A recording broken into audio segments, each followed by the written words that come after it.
Hi, everybody, and thanks, Emil, for coming along this evening for this lecture. I hope you found it interesting, and please ask any questions and follow up afterwards as well. My name is Geraldine Moloney, and I work for ESB Group. I'm not an engineer, so I feel very privileged that you invited me along this evening to talk about innovation at ESB and the approach that we have now. Recently enough, we've a new ESB strategy, which is around leading the transition to a net zero future by 2040. And then alongside that new strategy, we've redeveloped our innovation strategy. So I'm going to talk about a piece of that puzzle, which we're calling transformational innovation. So as I say, please do ask any questions that you want along the way. So I suppose most of you will know ESB. We're almost 100 years old now, but I suppose the whole point of innovation in a company such as ESB is that we've got to be really careful that we don't just keep trundling along doing the same old, as we've already done. We need to be looking to what's coming down the track from an R&D perspective, from the world of academia, and what's happening in the commercial world as well, and what our customers obviously want also. So I really like this quote from Jack Welch, and it was kind of when I started in this current role, which I'm in about 3 years now, this was kind of one of the driving forces behind my thinking and the approach that we have to innovation, corporate innovation. But then I suppose with our new CEO, which is Paddy Hayes, the importance of climate change and sustainability has really been brought to the fore. So I suppose, again, I like this quote. Mary Robinson's obviously from Mayo, not Sligo, so slightly not quite got the geographic referencing correct, but I think it's really important, and it's become super important for me and my objectives in the company. Whereas say 3 years ago when I started in working in innovation, it was all about bringing a material change. In other words, how much money could you potentially make from these various innovation ideas, whereas now we're much more interested in what we're calling a triple bottom line. So we're looking at the profit potential, obviously still, but we're also looking at, and most importantly, the carbon impact of the project. So how much of an impact can a project potentially make to reducing carbon emissions? And if that impact isn't material, the profit piece is actually completely irrelevant. And the third piece of that bottom line now is really around the people. So is the project that we're looking at good for the people within the project itself, and obviously for the communities and stakeholders that it would ultimately impact? So I think there's been a really interesting shift over the last 3 years or so that I'm in this current role, from that pure profit kind of objective to people, planet, and finally profit. So what is ESB doing? So I like this picture because it kind of describes the two sides of an approach to innovation. So on the one side, we have the castle, right? So a traditional organization fortifying its boundaries and ensuring that it continues to live and to thrive. And this is what we would tend to call incremental innovation. So, and this is where I'd say about 90% of our spend in terms of time, money, energy, and most other organizations spend will go into this area. So that's improving what you've already got, reducing costs. It can be adding on new products or services. But then on the flip side of the coin, we have the pirate ship, or maybe what I tried to call this more pioneering type approach. And this is the area that we're calling transformational innovation. So what we're looking here is looking at areas, say, that maybe ESB wouldn't traditionally have looked at. So the castle is more the existing lines of business in ESB. So you'd have the networks business, the power generation business, the supply business, and they will heavily focus on incremental innovation. And then we're looking at this more pioneering end, so areas that ESB currently isn't involved in, and maybe there is an opportunity there, and maybe ESB can actually offer something back to society by being involved in that. So this is the area that I'm going to talk about today. which is transformational innovation. So it's I'd say about maybe 10% of the overall investment in innovation in the company. And again, many other companies would say their spend is about the same as well in this particular space. So in this sphere of transformational innovation, we've kind of two approaches. There's the working with startups in the blue, on the left-hand side, and working like startups, which is the green. And the green is what I'm going to talk about today. Working with startups, we've two big accelerator programs, Free Electrons, which my colleague John McKiernan runs, and I think he'd be a really interesting person for you guys to have as well. So at Free Electrons, that's a collaboration that we have with 8 other utilities from around the world. And every year they launch a competition for startups. They can enter any startup that's in the energy space.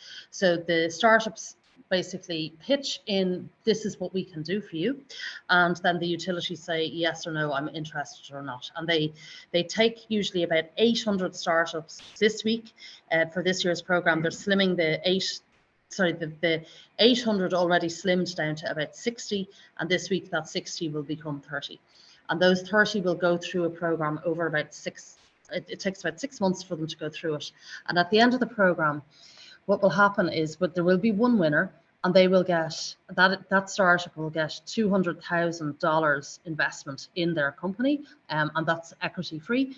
But most importantly, and more importantly for the startups, they get to do pilots with the various utilities, such as ESB and Eon Energy and Argent Australia. So they get to run pilots of their solutions with a utility, which is extremely difficult to do in the normal run of events. And then through having those pilots, hopefully they'll learn some lessons and actually help develop their businesses. And obviously it's good for the utility because we get to understand what that startup world is doing. But I'm going to talk about this area, the green, which is working like startups. So this is the sphere that I work in. I'm based in a place in Dublin called Dogpatch Labs. Dogpatch is kind of at the centre of the startup community in Ireland. And the reason we're based in Dogpatch is because we want to understand how startups actually work and what lessons can we learn from startups and bring back into ESB Group. So we run a number of innovation programs, and Dogpatch run a number of programs on our behalf. And our flagship program is Exponential, which we're kicking off now just after St. Patrick's Day. So at Excite and through, say, the Exponential program, we're encouraging our staff to come and work like a startup. So have you got an idea? If we're liking that idea and we think it's worth investing in, we'll help encourage the staff to behave like a startup, think like a startup, and hopefully bring this concept that somebody has in their head to life and ultimately to a business. I was supposed to change this slide, but I obviously didn't. So that is Jerry O'Sullivan, who is now retired. So that should be Marguerite Sayers. So before I circulate these slides, I'll swap out that photograph. So really what we're doing in Excite is, because what we find with innovation is people feel it's really unsafe thing to do. You know, you're in a corporate environment and you've got your kind of objectives and things you're supposed to do every day. And then going off and doing something different, like say a project I'm going to talk about, which is around electric bikes from an ESB perspective, wouldn't be a very good way to maybe meet those objectives or get a bonus at the end of a year. So what we try and do at Excite is to ensure that being involved in innovation is actually safe. And by safe, I mean psychologically safe for the staff to be involved in. And then while they're there, that we are encouraging creativity, a sense of community, and hopefully ultimately commercialization as well. So the key program we have is called Exponential. So Exponential took us about 4 years to develop, right? So a lot of times with innovation in companies, it can be a bit kind of theatrical. So you'll hear like hackathons and the whole lot happening, where you might have lots of people in a room for 2 days, you give them a challenge and the best idea will win something. But at the end of that, everybody just goes back to wherever they came from, and that's it, it's over. So what we were trying to do with Exponential back in 2019 was develop a method that would have legs and would continue on beyond the end of the program. So we took this, so the journey that we had with Dogpatch began back in 2016. I'm not saying it was totally about theatre, but it was certainly about beginning to understand the world of startups. But by the time 2019 came, we said, look, this is time to try and turn these great ideas and all of this energy into something that will actually be useful for society as a whole. So here's Marguerite. I suppose the other side of the Exponential program, it's about the people. So every year in Exponential, what we do is we launch a competition for all our staff, and we say something along the lines of, have you an idea that can help deliver a net zero future? And if you do, submit it here. And those ideas will then be run through a fairly rigorous selection process. And out of all of the ideas that we get, and we get in the region of 100 every year, we'll select 5 to go onto the program, and we build teams around them. So really this is about people and people's ideas, and trying to take those little concepts that people have and actually enable them then over a structured program, bring them to life. So the objective of the program is, it's to unleash the potential and to allow people who have an idea to actually submit it. And even what we've really discovered lately is that not everybody has an idea, but they'd like to be involved. So we kind of have to pivot some of our communications to make sure that it's not all about the ideas, and it's a little bit more about the people side of things. Because one of the things we've learned is that the more diverse a team is, the more successful they tend to be in the longer term.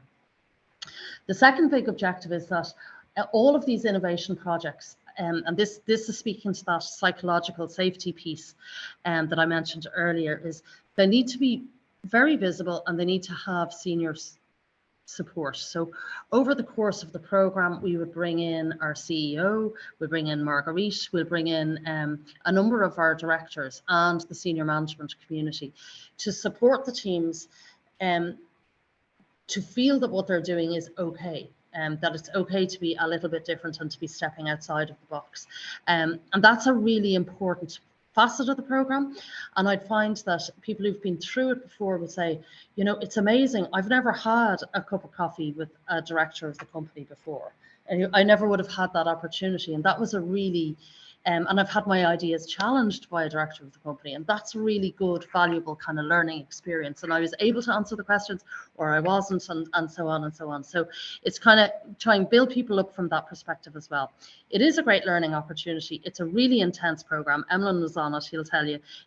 We certainly don't make it easy over the course of the program, but out of it, you do get a lot, and different people will obviously gain different things. And then ultimately, hopefully, some of these ideas will become new businesses in time.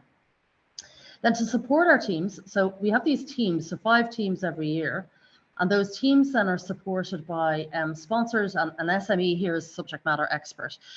So what we try and do is, depending on what the project is, we are looking for experts in the relevant industries to support the team. So Dogpatch will organise those experts to come and work with the teams. And then we also look for sponsors from within ESB for each of the project teams as well, to make sure again that they've got a little bit of air cover if things are going a bit awry, and kind of make sure that the project isn't heading down a tunnel that is going to lead to nowhere as such.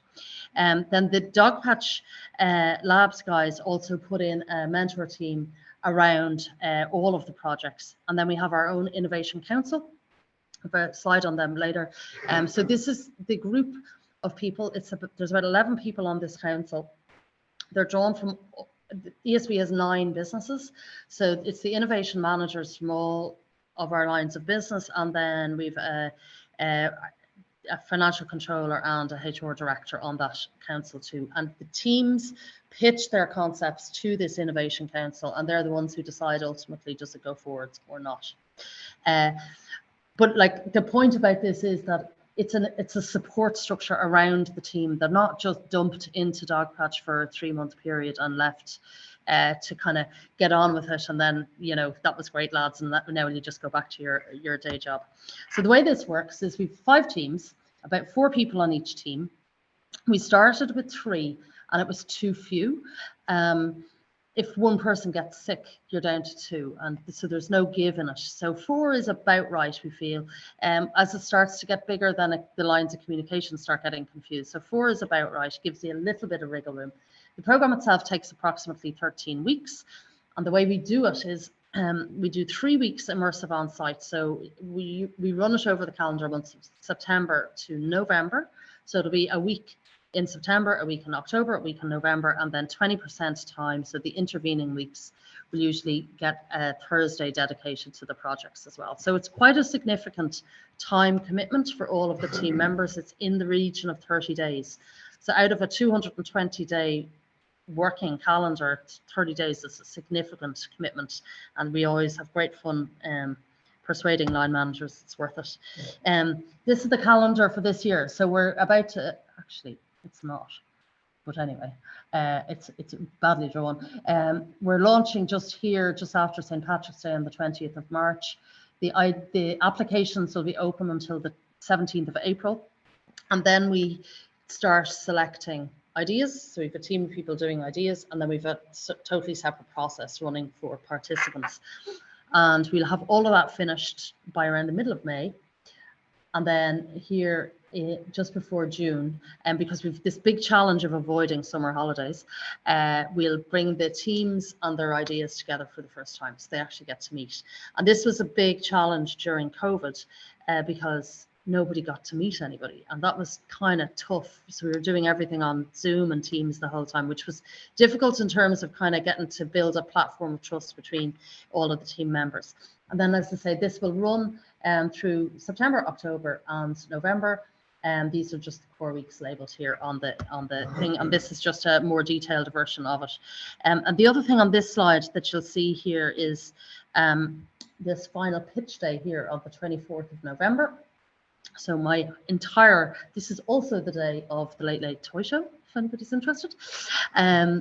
So this is the day that the teams will pitch their final idea to the Innovation Council, and ultimately then a decision gets made on whether we go ahead or not with the project after the thing is finished. But we also do dry run pitches here at the end of each of these core weeks. So the Innovation Council will see a version of the project here and a second version of the project here in October, which is, it's part of the process because we want the Innovation Council to learn how much the teams have progressed over the 3 months, as well as just seeing like the amazing presentation at the end. What do our leadership community think? They really enjoy it because it's quite freeing to be able to see that actually we do allow our people think outside the box a little bit and try and do something different. So they have enjoyed being part of this. So this chap here is Aidan McAleer. He's now our hydrogen manager. He was sponsoring, you can actually see here on the slide, an anaerobic digestion project a number of years ago. This is Margaret Hayden. She's head of residential strategy, and this is Brian Montaigne, who was in eHeat, and he's moved on since that picture was taken. So the senior management community are very engaged with this, and again, that's a really important factor in this in terms of the psychological safety. And this is just some images of the people on the Innovation Council, so the ultimate decision makers. I'm hopefully now going to play a video of last year's program. Sound. No sound in this room. Hold on now.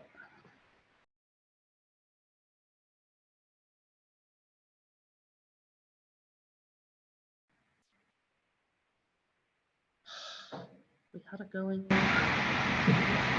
Yeah, we can't hear it.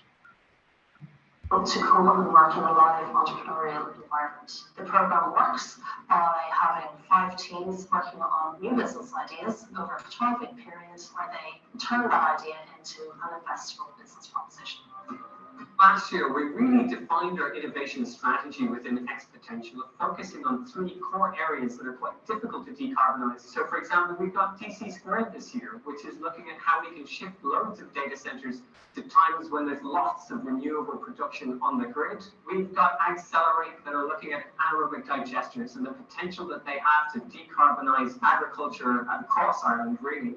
And finally, we've got eMove, which is helping communities really utilize shared transport better for the benefit of those in that community. Collaboration with industry partners is a core part of the incubator where we co-create solutions.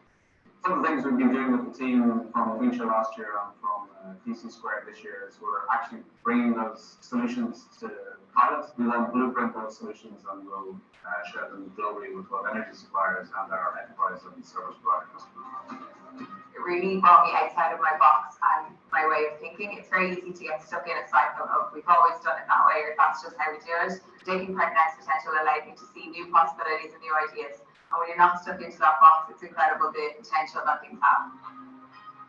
The Exponential program is the means by which we get to channel the energy and thoughts and innovation of some of our staff into finding a direction forward towards a goal that we've set for ourselves, which is to reach net zero by 2040. We don't know how we're going to get there, but we trust in the talent and ingenuity and innovation of our staff to develop projects into working solutions that will take us there. There's really nothing more important than solving this climate crisis. I'm really proud of what we've done this year on Exponential, and I really think that we've had meaningful impact.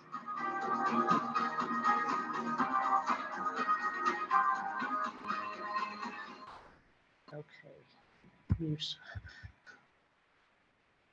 So that was just, that's the promotional video that we'll be using internally to start the recruitment process for this year's program.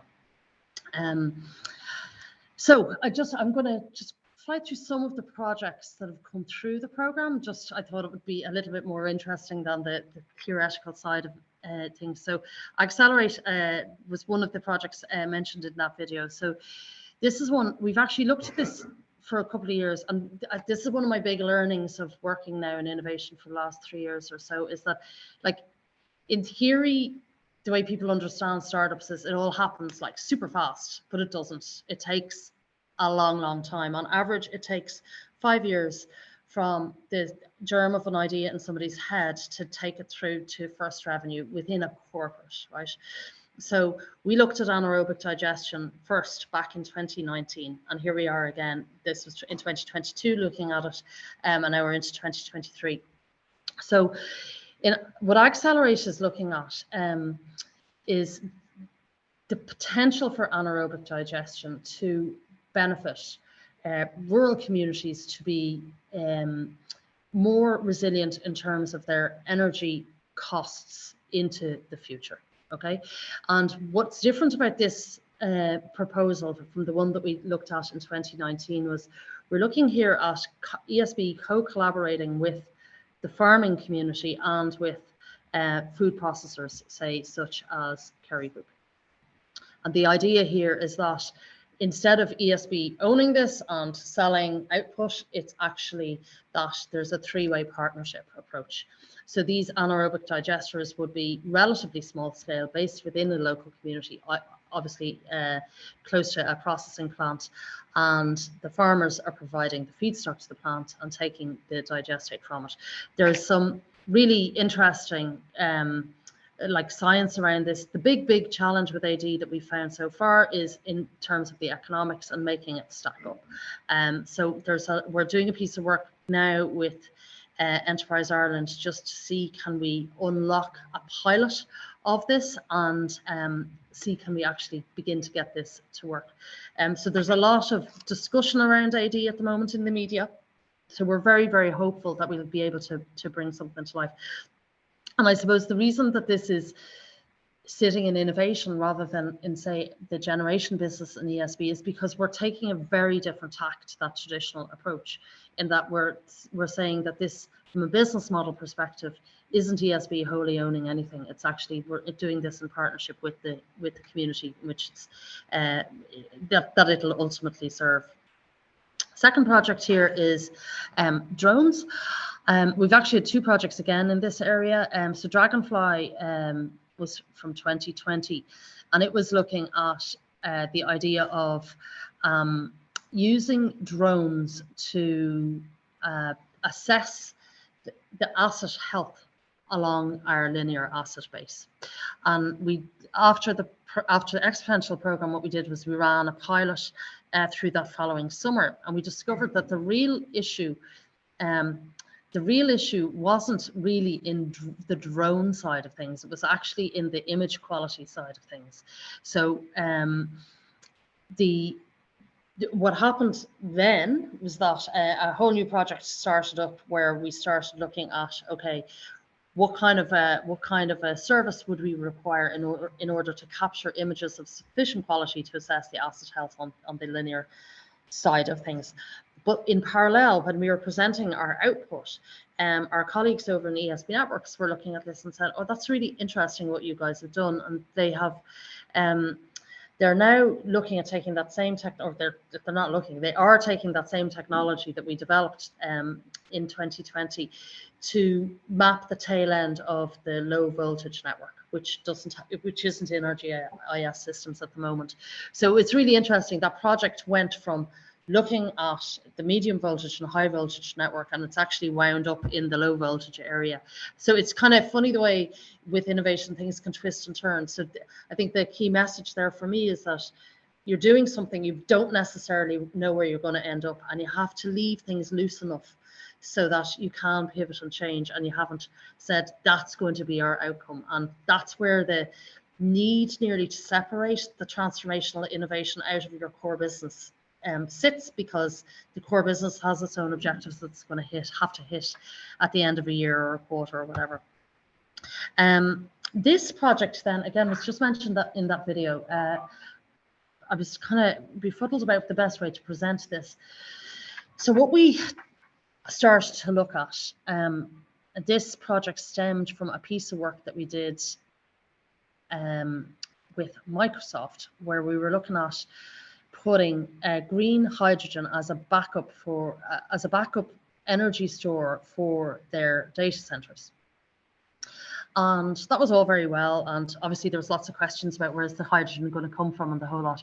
But then the secondary question started coming was, well, if we are going to use the green hydrogen that will be, that industry will be developed in time, how do we prove that that energy we're consuming is green? This was the key question that Microsoft had for us. And we were like, you know, we need to be able to do that in a certifiable manner, day in, day out, and ideally in a real-time manner. So as we kind of started to dive into that side of the project, we discovered that the likes of Microsoft and Google wanted temporal matching between power that was being produced in, say, a wind farm and the power that they were consuming in their data center. And they want to be able to say, so that power that I'm using now at whatever time it is, 8:30 at night, is being produced over in that wind farm over there. So we started to develop out this concept here. So on the left-hand side, you can see this is just a small proof of concept that we're doing. So we have put sensors down in Grouse Lodge. So we're monitoring exactly how much power is being produced throughout every day. And we're putting similar sensors into the innovation center down in Dell and Limerick. And again, so we're monitoring their consumption, and we're effectively matching the two off against each other. And where we aim to bring this to is that a company such as Vodafone, who might have a presence in, who might have a presence in a data center, could say, look, I'd like to shift my processing to times when there's a lot of green energy on the grid.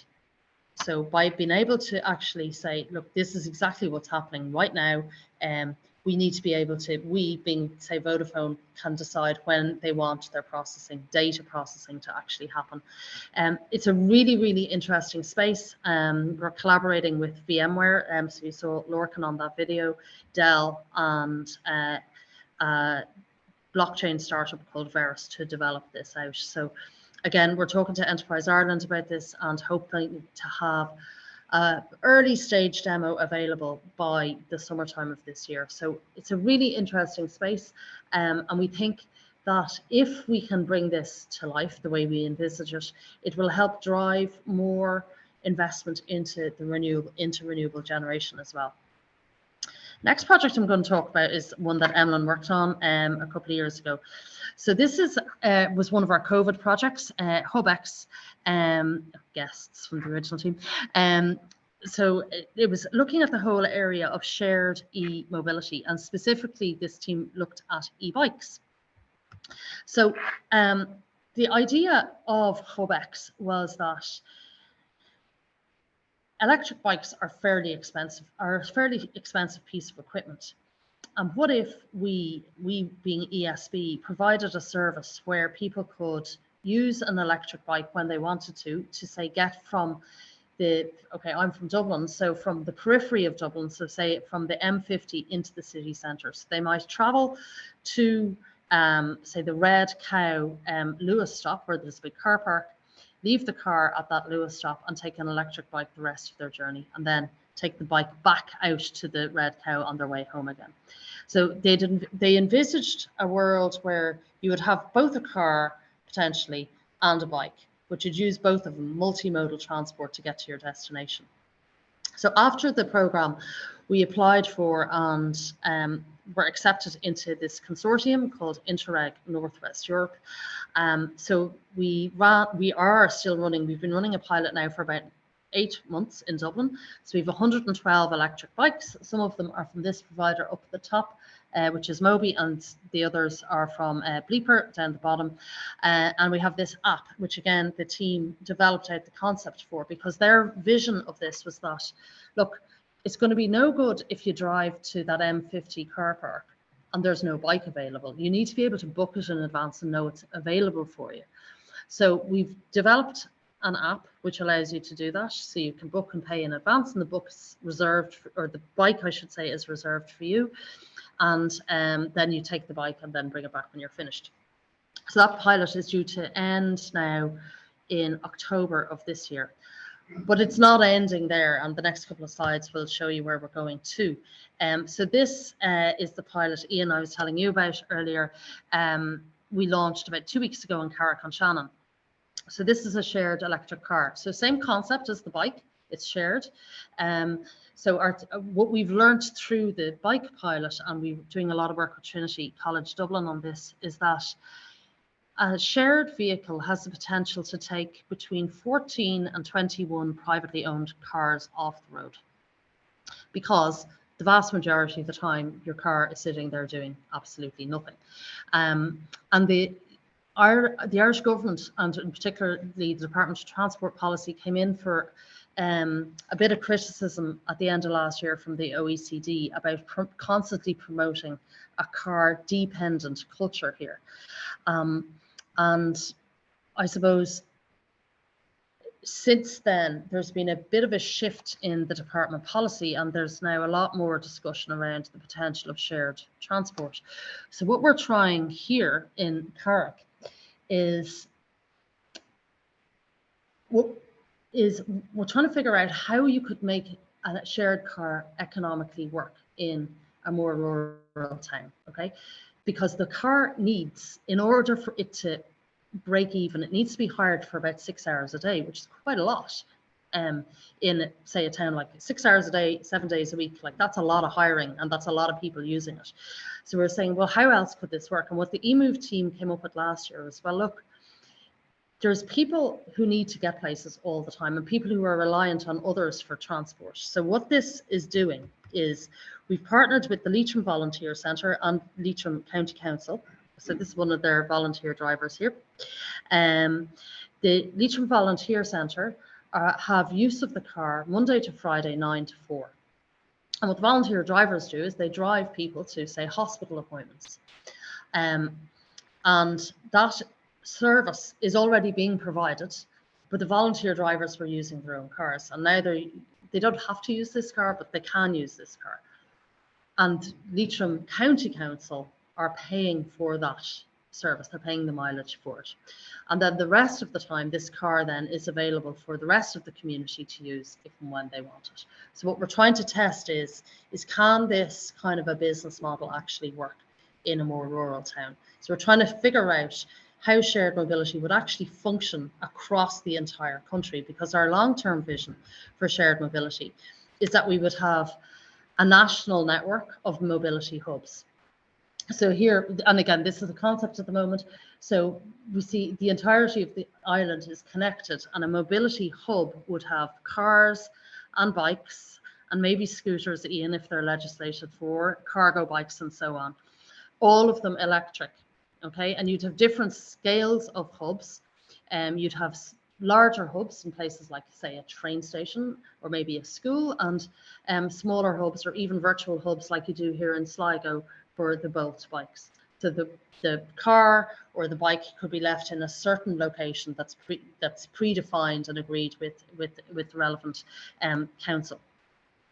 So this is kind of our vision for where this will all go. And the reason we're doing all of these pilots at the moment is we're trying to figure out, well, how would this work in an urban setting? How would it work in a country town? How would it work in a rural setting? And can we kind of find a way for it to work nationwide? Because there's no point in this solution only working for urban dwellers, because then it's not a solution for all. And the whole point about a net zero future is that the solutions need to be affordable and accessible to all.